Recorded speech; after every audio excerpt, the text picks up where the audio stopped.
What up, guys?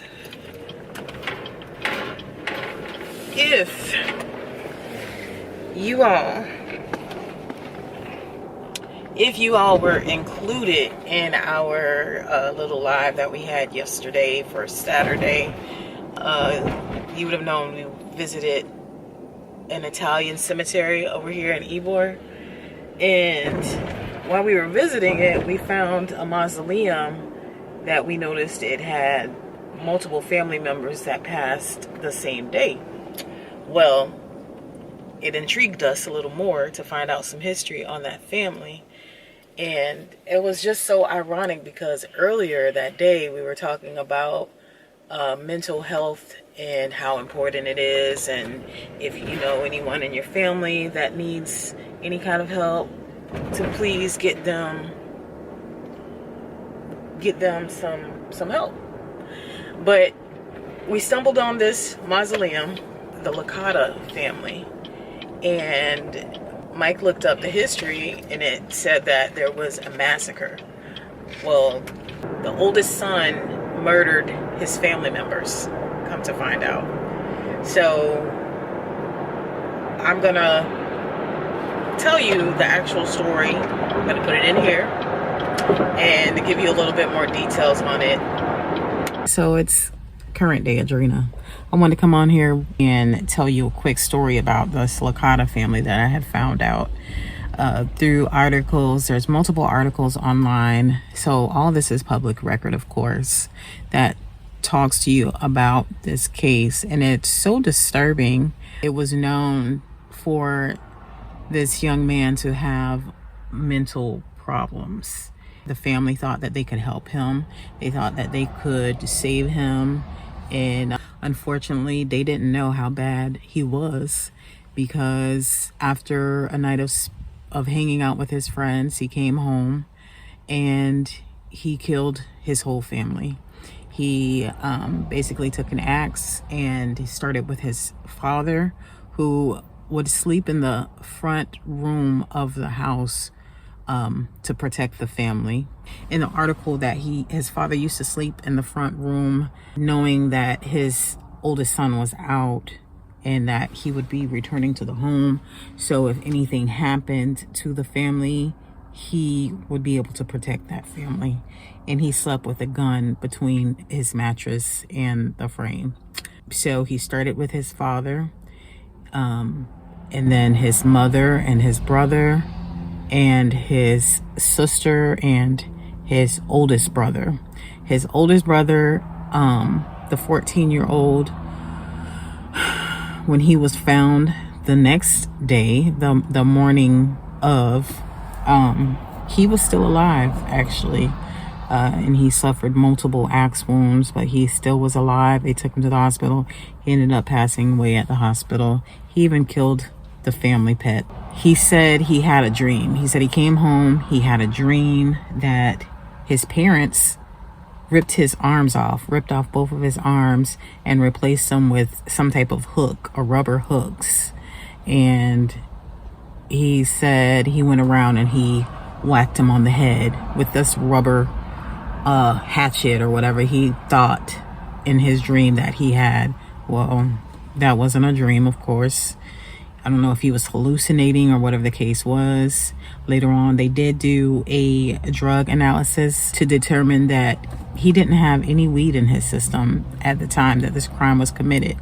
And it was thought, because he did have a history and an issue of being addicted or wanting to smoke marijuana all the time, that had influenced his actions of killing his siblings and his mother and father. But in reality, it didn't have anything to do with it at all. But again, getting back to the house, I'm like stuck. Was it a mental thing, or was it the home? Is it something about that house? So hopefully me and Mike are going to do a session. That'd be interesting. Do a session at the cemetery and just see if we pick up any EVPs. I went to the old Licata home because it is still standing, and I'm just curious to know if there's still any type of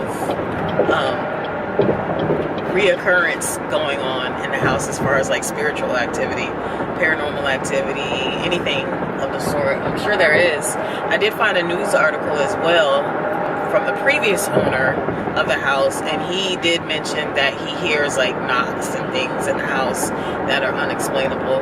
He also said that in one of the old bedrooms there are still axe marks that he can see in the window frame. So hopefully one of these days we're going to get to speak with the current owners of the home. I'm sure they get a lot of people knocking on the door, but we tried today and unfortunately we weren't able to speak with anyone. So hopefully we will be able to talk to them one day. Yeah. So you would think these have to be ashes because there's no so small. casket, right?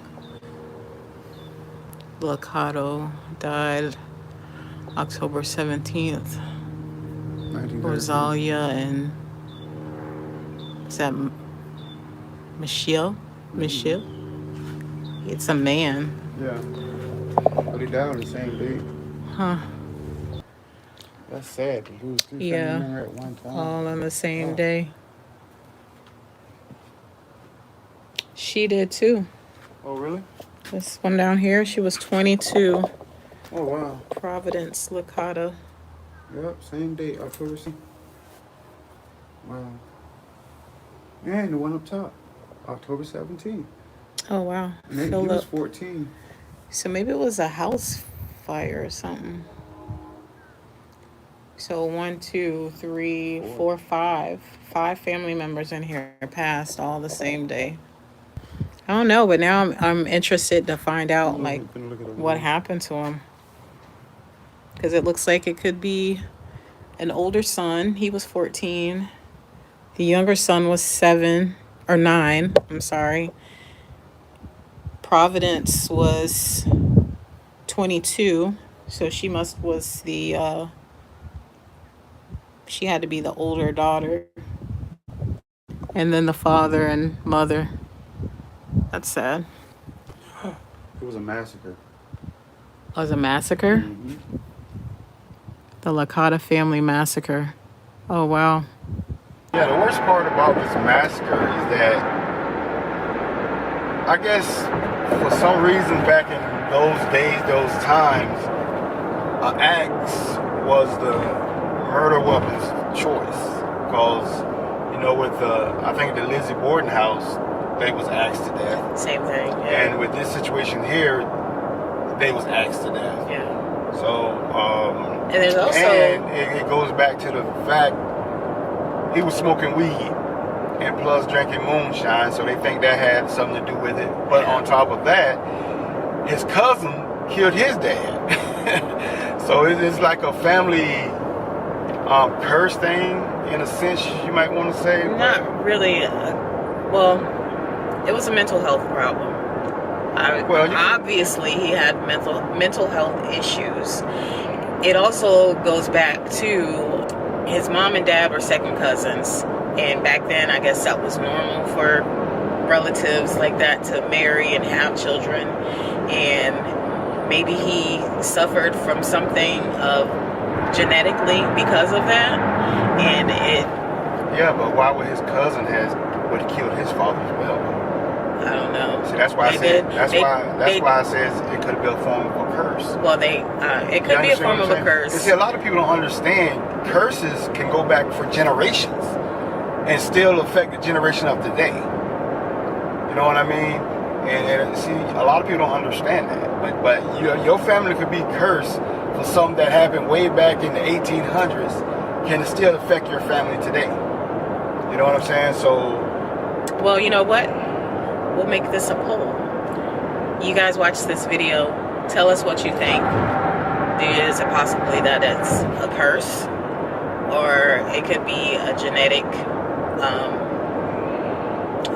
thing with his mental, so passed on from other family members and genes. Well, if that was the case, being inbreds and if that was the case, you would have think somebody before his cousin killed somebody in their family as well. Right. You know what I'm saying? Right. So, I don't know. But yeah, like I said, it's an interesting story.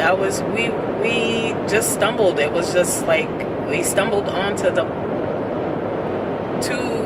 that mausoleum. It was, yeah. So I mean, out of all the mausoleums if they was on our live, they seen exactly what we did.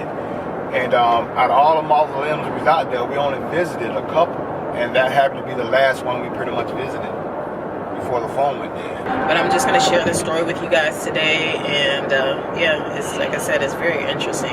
Never heard of this family before, and I guess if you're probably more Italian descent, maybe they've heard the history of this family. Because I don't know, because I think the reason the family's not a well-known story because the family's not a well-known big family, but this situation was the cause of the reefer or marijuana law. Yes, it was. Yeah. So you would think it would be big because a lot came out of this case, and the son and his issues with they called it reefer cigarettes back then. His issue with that, they thought that had an influence on him killing his family. Not only that, the moonshine as well. Though. Right, and he was also drinking moonshine. So he had moonshine, and he was known for. They said he had an addiction to. But I think before that, from thinking about the story you read before that, he was already had the mental problem. Right. Yeah. He did already have a mental problem, and they knew that.